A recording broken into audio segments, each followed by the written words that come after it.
Hello friends, welcome back to media talks. நான் உங்கள் Mounika. So promo கடைசியாக நாங்களும் உங்களுக்கு ப்ரொமோ விட்றோம் அப்படிங்கிற மாதிரி ப்ரொமோ விட்டாங்க. அந்த ப்ரொமோவில் விஜய் காவி 2 பேரும் இருக்கிறத பார்த்தோன்னா ரொம்ப ஆவலாக நானும் போயிட்டு அப்பாடா நம்ம மனசை புரிஞ்சுக்கிட்டாங்க அப்படிங்கிற மாதிரி நினச்சி நானும் போய் ஓப்பன் பண்ணி பார்த்தா என்னையா பண்ணி வச்சுருக்கீங்க, என்ன பண்ணி வச்சுருக்கீங்க ஐயா, எங்களை ரொம்ப சோதிக்கிறீங்க டைரக்டர் ஐயா, எங்களை ரொம்ப சோதிக்கிறீங்க, எங்களை ஏன் இப்படி சோதிக்கிறீங்க அப்படிங்கிற மாதிரி மனசுக்குள்ளே இன்னும் குமரல் அதிகமாகிட்டு அந்த ப்ரொமோ பார்க்கும்போது. ஏன்னா அதில் நிறைய தான் மிஸ் ஆன மாதிரி இருந்துச்சு. அந்த ப்ரொமோவில் ஒரு ஃபயரே இல்லாத மாதிரி இருந்துச்சு. விஜய் காவேரி இருந்தாங்க தான், ஆனாலும் அந்த ப்ரொமோவில் எனக்கு இது உடன்பாடு இல்லாத மாதிரி இருந்துச்சு. அது காரணம் என்ன அப்படின்னு பார்த்தீங்கன்னா, ஸோ விஜய் வந்து காவேரி முக்கியம்னு சொல்லிட்டு அவர் நினைக்கிறாரு. அந்த மாதிரி தான் ட்ராக்குமே கொண்டு போயிட்டுருக்கீங்க.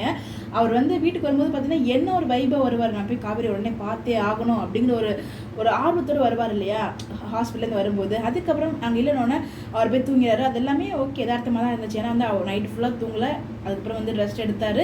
அதெல்லாம் நான் தப்பு சொல்லவே மாட்டேன். ஏன்னா வந்து மனுஷனுக்கு தேவை ரெஸ்ட்டுங்கிறதால அவ்வளோ ஆர்வமாக வந்தாலும் அந்த இடத்துல அவருக்கு தேவைப்பட்டது ரெஸ்ட் அவர் எடுத்தார்.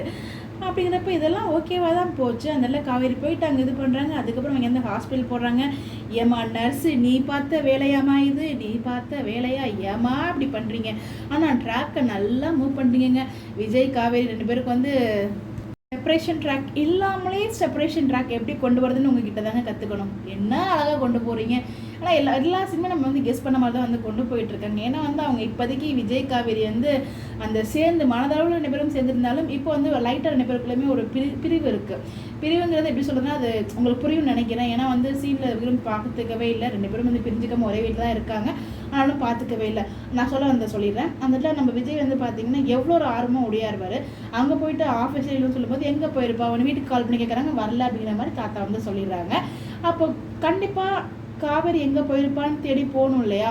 அதுக்கப்புறம் வந்து பார்த்தீங்கன்னா எமர்ஜென்சியாக ஹாஸ்பிட்டல் வந்து போகிறாரு. ஏன் போகிறாரு, எதுக்கு போகிறாருன்னே தெரியல. அந்த இடத்துல காவேரி இருக்காங்க, காவேரி நோட்டீஸே பல லெவலில் கொண்டு போகிறீங்க. இதெல்லாம் வாலண்டரியாக அந்த இடத்துல வந்து சரி இன்சர்ட் பண்ணியிருக்கீங்க. இதுதான் எங்களால் தாங்கிக்கவே முடியல. அட்லீஸ்ட் அந்த காவேரி இல்லாமல் இருந்தால் கூட ஓகே, இங்கே காவேரி இல்லை அவர் போயிட்டான்னு பார்க்கலாம். அங்கே காவேரியை வச்சுக்கிட்டே அங்கே கிராஸ் பண்ணி போகும்போது தான் எங்களுக்கு இன்னும் வந்து மனசு உடஞ்சி போன மாதிரி இருக்குது.